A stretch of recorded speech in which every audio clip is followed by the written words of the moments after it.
De la mañana, el conflicto principal en el mundo tiene que ver con la escalada entre Israel e Irán. Federico Márquez, columnista de Asuntos Internacionales, escribe en Cenital, enseña en la Universidad de San Andrés, es investigador del CONICET también. Federico, buen día. Hola María, buenos días. Bueno, si tuvieses que explicar de cero, ¿qué está pasando entre Irán e Israel? ¿Qué está pasando? Bueno, se están intercambiando con muchos misiles. Irán tuvo como una especie de momento Pearl Harbor, con un ataque bastante sorpresa de Israel el viernes de madrugada, y desde entonces lo que ha habido son rondas de ataques de misiles. Más o menos la distancia entre Tel Aviv y Teherán serán 1.600 kilómetros aproximadamente. No hay nada por tierra, es todo intercambio aéreo, ¿no? Entonces, la pregunta es ¿cuánto puede durar esto? Y lo que todos los analistas están mirando son básicamente dos cosas. ¿Qué capacidad tiene cada país de dañar al otro? ¿Y qué capacidad tiene cada país de resistir el daño que le genera el otro, ¿no? Son dos variables centrales en cualquier conflicto armado. Ahora, un mundo donde no hay quien ordene, ¿no? Da la sensación, porque si bien Trump primero dijo, bueno, yo no sabía que este ataque iba a ocurrir, le dijo a Irán, no nos ataquen a nosotros, porque nosotros no estamos involucrados en esto, y sin embargo en las últimas horas dijo, bueno, todo esto es culpa de Irán, nosotros les avisamos y no quisieron escucharlo. Sí, evidentemente la ausencia de liderazgo global se nota en este conflicto, se nota también el conflicto en Ucrania, se nota en varias instancias, ¿no? El mundo está atravesando un momento en donde la ausencia de liderazgo hace mucho más permisible la guerra en este momento. Y Israel lo sabe, tiene el dato concreto de que había una luz verde o al menos una luz amarilla por el lado de Washington. Y bueno, está usando esa ventana de oportunidad que para Netanyahu es fundamental si quiere realmente deshacerse del programa nuclear iraní, que es uno de los objetivos, ¿no? El otro objetivo de Máxima sería descabezar el régimen. Voltear al régimen, ¿no? Voltear al régimen. De la revolución islámica. Exacto. Las dos cosas me parecen sumamente difíciles. Yo diría que bastante poco probables. Uh-huh. Ahora, Irán ha sido desde la caída del Shah, que era el gran aliado norteamericano, un factor, ¿no?, de contrapeso y de inestabilidad también con sus apoyos a Hamas y a Hezbollah. Hoy, ¿qué apoyo internacional tiene Irán, si es que alguno? Y yo diría que es casi nulo el apoyo. Hay un apoyo simbólico, diplomático por el lado de Rusia. China en este momento no está tomando partido. Y después todo lo que se llama el eje de la resistencia que vos señalabas, que era Hezbollah en el sur del Líbano, Hamas en Gaza, tenés los hutíes en Yemen, tenías antes el régimen de Assad en Siria. Todo ese eje hoy está totalmente colapsado, ¿no? Con muy poca capacidad de colaborar atacando a Israel desde otros lados, ¿no? Uh-huh. Entonces Irán está hoy en buena medida por las suyas, diría. Ahora, yo pensaba que hay, lo que dijo Netanyahu es vamos a atacar a Irán, dado que con los misiles que pueden alcanzar, como decías, por la corta distancia entre estos dos países, Irán, si desarrollan su programa nuclear, le pueden poner una carga nuclear a un misil y terminan arrasan con Israel, ¿no? Antes de que eso ocurra, dice Netanyahu, tengo que actuar preventivamente y desmantelar todo el programa nuclear de Irán. Irán dice que no está en ese programa nuclear y me hacía acordar un poco también en la discusión con Irak, qué grado de desarrollo de armas nucleares tenía o no Saddam Hussein cuando Estados Unidos dijo que las tenía para invadir Irak. Sí, es un buen caso ese que vos mencionás. En ese momento Israel también ataca Irak y destruye el programa nuclear, ¿no? Que después hay un intento de reconstrucción, pero es fallido. En el caso de Irán tenés un programa mucho más armado, con distintas instalaciones, no es una sola, tenés varias, en particular una que es Fordow, que está más o menos medio kilómetro bajo la montaña. Y ese es todo lo que señalan, es un blanco muy difícil de destruir, al menos desde el aire. Israel no tiene la capacidad militar para hacer eso. Y por eso necesita fundamentalmente del apoyo, del involucramiento de Estados Unidos en la guerra, que tiene la bomba que en principio podría funcionar, y los aviones para tirar esa bomba. Israel no tiene ninguna de las dos cosas. Entonces, de ahí que el escenario ideal de Netanyahu es el escenario en donde Estados Unidos se involucra militarmente en el conflicto, porque él sabe que Israel solo no lo puede hacer. Terminar definitivamente con el programa nuclear.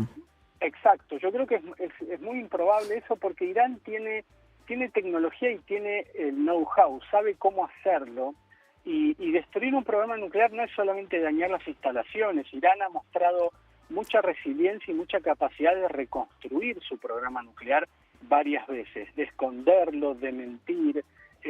Hoy se calcula que Irán tiene más o menos 400 kilogramos de uranio enriquecido en un 60%, que con un poco más de enriquecimiento podés hacer unas 9, 10 bombas, y ese material de uranio enriquecido, más o menos, para que se den una idea, entra en el piso de la radio.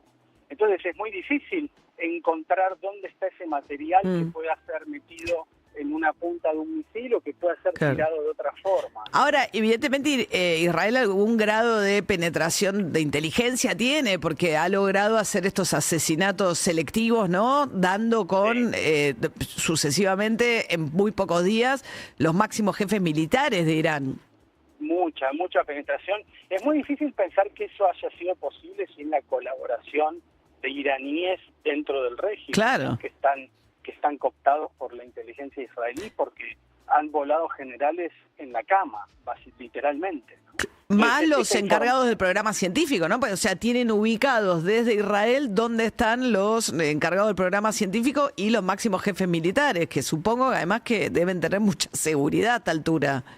Totalmente, mucha seguridad y muchas copias.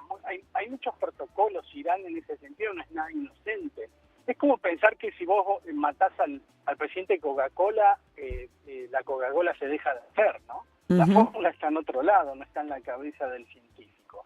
Obviamente eso te reduce capacidad para tomar decisiones rápidas, porque hay gente que tiene toda la cabeza en sopa completa. Sí. Pero Irán es rápido en reponer. Hay bastante evidencia empírica que decapitar líderes no es una solución sostenible, ¿no? Estamos hablando con Federico Merque, que es profesor de Asuntos Internacionales de la Universidad de San Andrés, entre otras cuestiones. Federico, y con relación al sistema de ese suerte de paraguas protector de Israel. Cúpula de hierro. La cúpula de hierro, ahí está, no me salía como le dicen. Irán demostró que es vulnerable, que alguna vulnerabilidad tiene cuando logra impactar, ¿no? en Tel Aviv. Sí. Irán tiene como 3 capas de protección. La más bajita es la del domo, que se usa principalmente para los ataques que vienen de Gaza, y después tiene 2 anillos más protección, que son, a medida que sube el anillo, son misiles más grandes que llegan más lejos, ¿no? Entonces Irán tiene un sistema de protección muy eficiente, pero que por momentos es penetrado por los ataques Israel, que por momentos es penetrado por los misiles iraníes. Y también lo que sucede acá es que esto no es un algoritmo. Viene un misil y otro misil sale en el aire y lo intercepta. Hay un factor humano en el medio, porque vos tenés radares que detectan el misil, y si Irán te tira 50 misiles, hay alguien que esté evaluando a dónde van a caer esos misiles. Entonces vos tenés que tomar la decisión de qué misiles derribar y cuáles los dejás pasar, porque van a caer en el desierto o en el mar. Entonces ahí hay un factor humano. A medida que el ataque dura en el tiempo, la tasa de efectividad va disminuyendo. Hay como una fatiga de los aparatos y de los humanos que están ahí monitoreando y tomando decisiones, ¿no? Además hay otro elemento, que es que Irán dice, yo no lo puedo corroborar, que no han tirado los misiles más potentes que tienen todavía. Que ellos están usando misiles más livianos como para testear cuál es la resistencia de Israel, desgastarlos un poco, etcétera, ¿no? O sea que la pregunta ahora un poco es qué va a pasar con Estados Unidos si Israel arrastra, digamos, o logra que Estados Unidos se involucre más directamente en esta escalada, y el petróleo, ¿no? También, porque ahí está en juego el estrecho por el cual pasan un cuarto de los buques petroleros y de gas del mundo. Exacto, ahí ese es un escenario. Yo diría que Trump tiene 3 opciones en este momento. Una opción es intentar negociar un cese al fuego, la diplomacia. Yo no veo que el escenario esté para eso, ni del lado de Netanyahu ni del lado de Irán. La otra opción que tiene es seguir sosteniendo a Israel. Todos los misiles que usa Israel vienen de Estados Unidos. Entonces, ¿cuán dispuesto está Estados Unidos a seguir financiando y sosteniendo militarmente a Israel? Y la tercera opción es el involucramiento directo con lo que te contaba antes de intentar penetrar la montaña y atacar instalaciones nucleares, ¿no? Ahora, Irán tiene otra salida que sabe que es difícil, que es tomar el estrecho de Hormuz, ¿no? Bloquearlo más que tomarlo. Bloquearlo para que no pasen los buques y dañar el flujo de petróleo. Eso es una escalada regional de proporciones, ¿no? No solamente por el precio del petróleo, sino porque estás involucrando a los países del Golfo Pérsico, básicamente.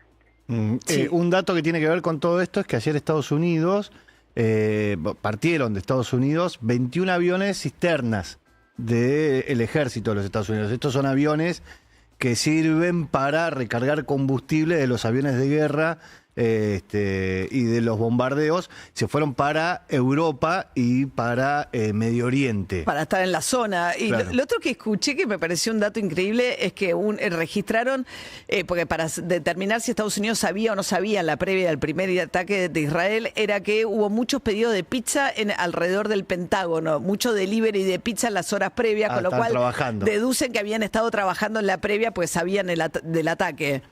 Sí, es buenísimo ese dato de color. Sí, eso se llama inteligencia de fuentes abiertas. Claro. Cómo usar las redes y las apps para informarte de otras cosas, para inferir otras cosas. Sí. Bueno, entonces veremos cómo sigue. Nunca ha habido tampoco digamos, porque la Guerra Fría tenía sus reglas de disuasión y en todo caso entre Estados Unidos y la Unión Soviética dirimían en otros escenarios sus cuestiones, pero no en forma directa entre ellos, que era un poco la lógica de la Guerra Fría. Ahora, la posibilidad de un enfrentamiento directo entre dos potencias nucleares y Estados Unidos se involucra en este conflicto de manera directa con Irán es completamente novedoso. Es muy novedoso, sí. Yo te diría que el enfrentamiento de la Guerra Fría era, para llevarlo a un plano deportivo, era casi un juego de esgrima o de sumo, claro, donde se miraban pero nunca se agarraban, y esto es un deporte de contacto, ¿no? El de Irán y Israel. Federico Márquez, columnista en Cenital, profesor de la Universidad de San Andrés, investigador del CONICET. Muchas gracias, Federico. Vamos hacia un mundo inesperado. No hubiésemos imaginado nunca estar hablando de estas cuestiones hace un tiempo. Gracias, Federico. 8:39 de la mañana. Hasta luego. Bueno, Dani Stenger, nuestro sociólogo de cabecera, vamos a hacer un zoom entrando